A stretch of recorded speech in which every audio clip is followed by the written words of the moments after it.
Okay, so we've got breaking news. LeBron James and the LA Lakers signed Markieff Morris. Now to do so, they had to waive DeMarcus Cousins. So in this journey, I'm going to break down what the addition of Markieff Morris does for the rotation, what problems it solves, also what's next for DeMarcus Cousins, and any other moves that the Lakers can make before the March 1st deadline. Let's get into it.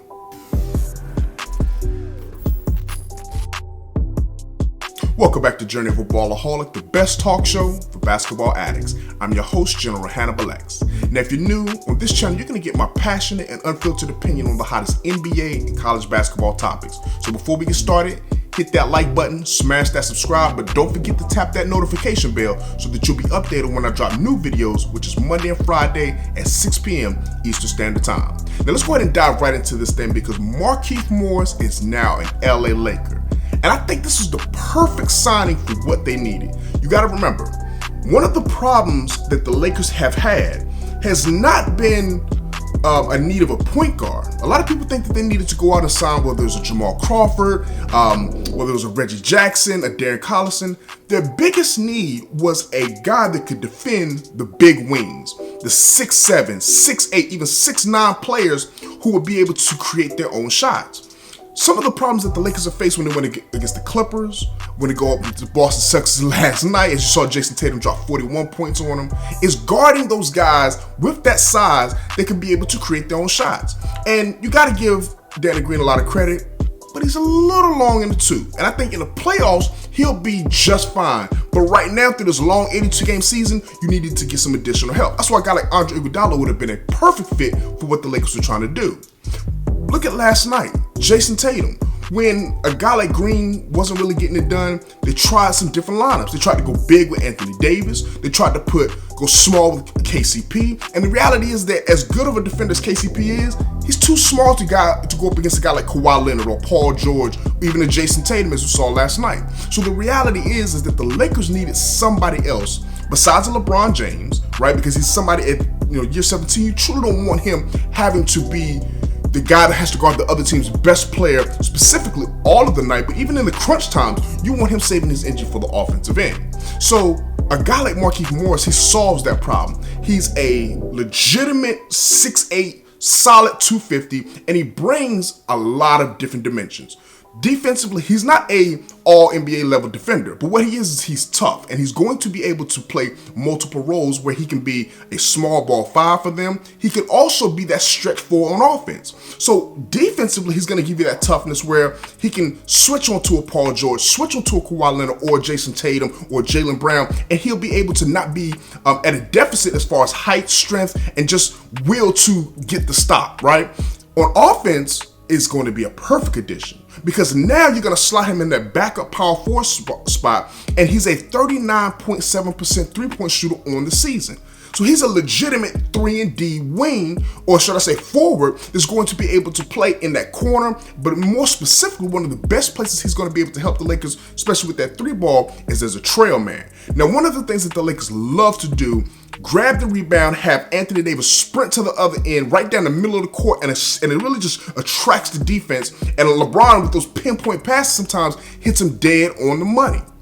But think about that when that play's not there, right? When LeBron can't throw it over the top all the time. That secondary break is where Morris would be perfect.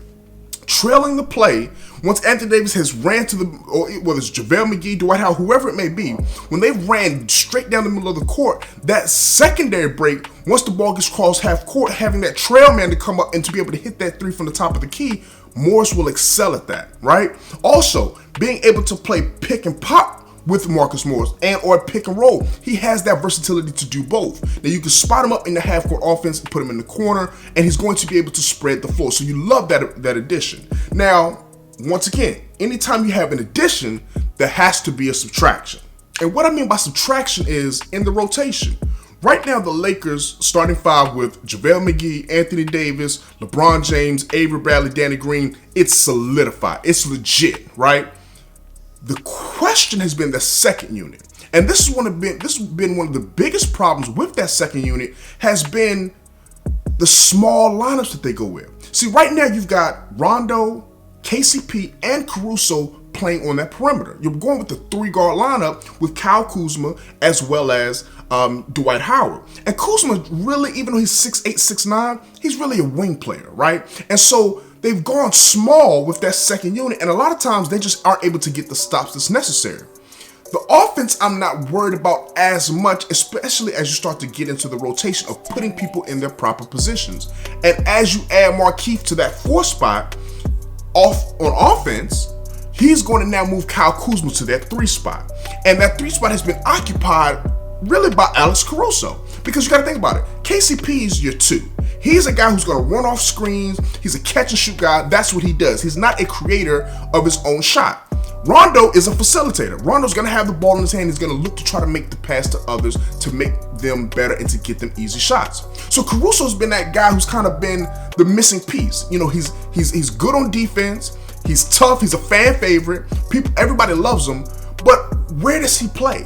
What is his role with this team? And I think his role now is going to be to fall out of this 10-man rotation unit. Still, he may be played and will be played specifically in the regular season, but when the playoffs come, I think as you start ramping down on those those peripheral minutes, and you start to really lock in on a 10-man rotation, as Frank Vogel said he wants to use, I think Morris will be at the 4, Dwight Howard at the 5, Kuzma at the 3, KCP at the 2, and I think Rondo will be that point guard, which means Caruso's going to be on the outside looking in.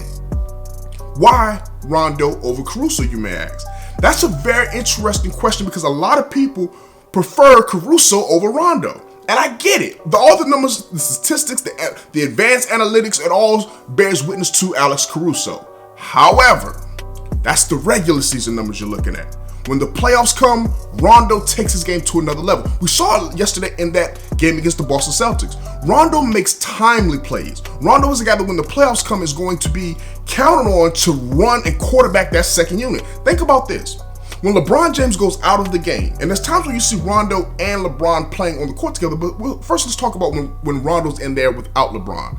And when you go to that second man unit, when you've got a Dwight Howard, when you have a Kyle Kuzma, a Markieff Morris, a KCP, those 4 guys are not shot creators.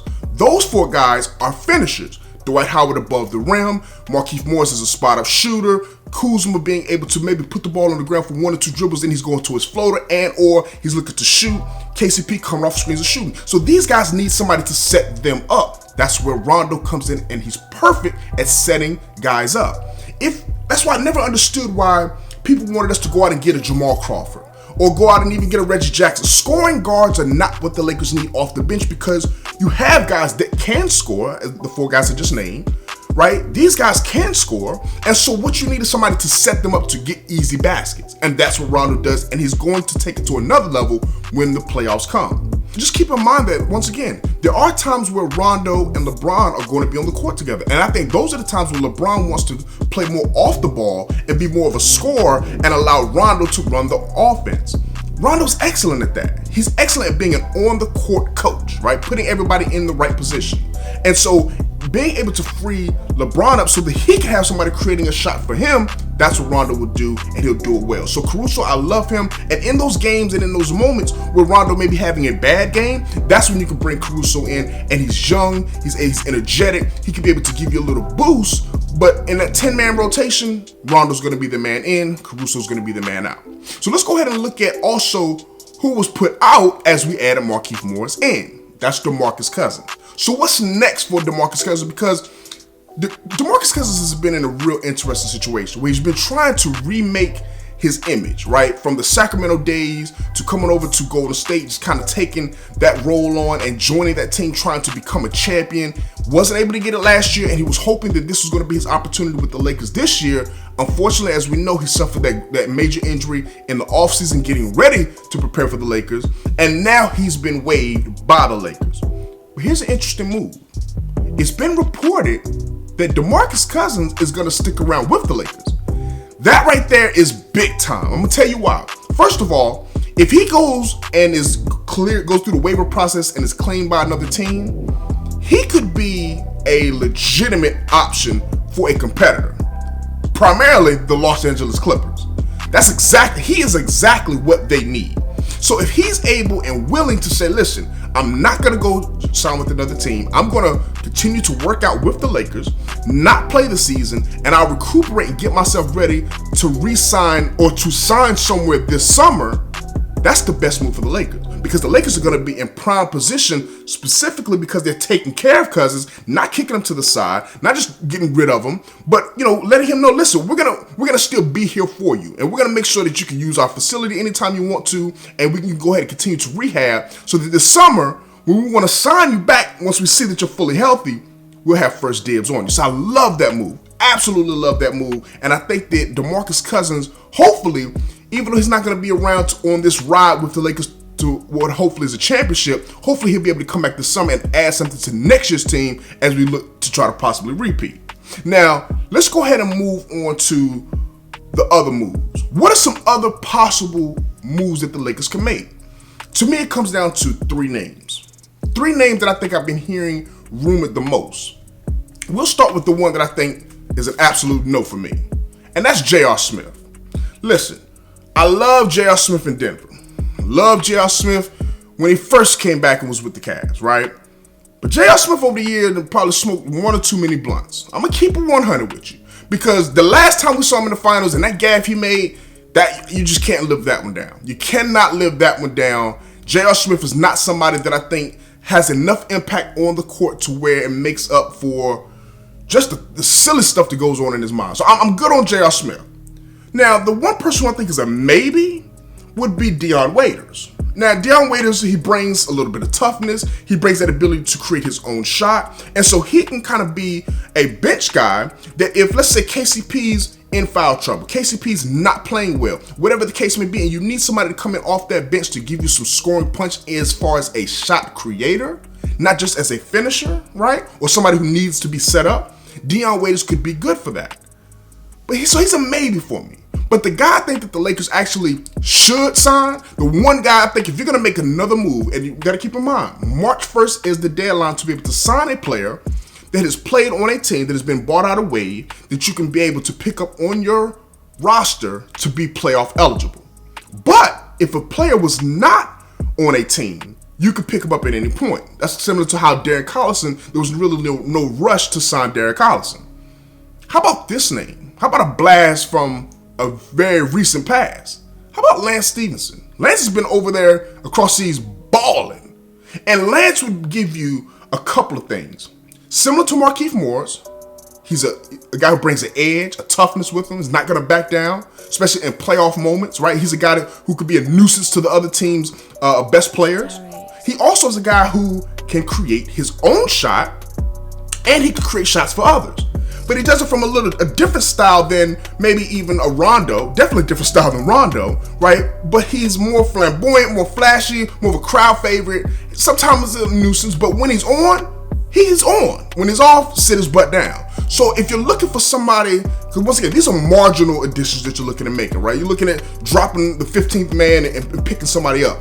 Maybe you let a Troy Daniels go, right? Maybe you let a Quinn Cook go and you bring on a Lance Stevenson. That would be the only other move I think that think the Lakers should make, because Lance Stevenson brings size, right? He brings toughness, he brings a little defense.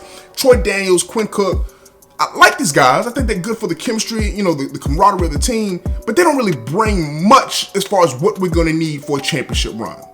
So what do you think? What do you think about the moves that the Lakers have made, letting Cousins go, adding Markieff Morris? Do you think that makes them the title favorites now?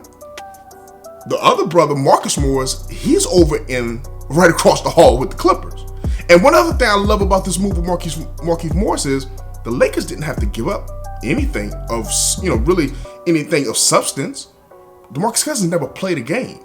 Remember, the Knicks wanted Kyle Kuzma and Danny Green for Marcus Morris.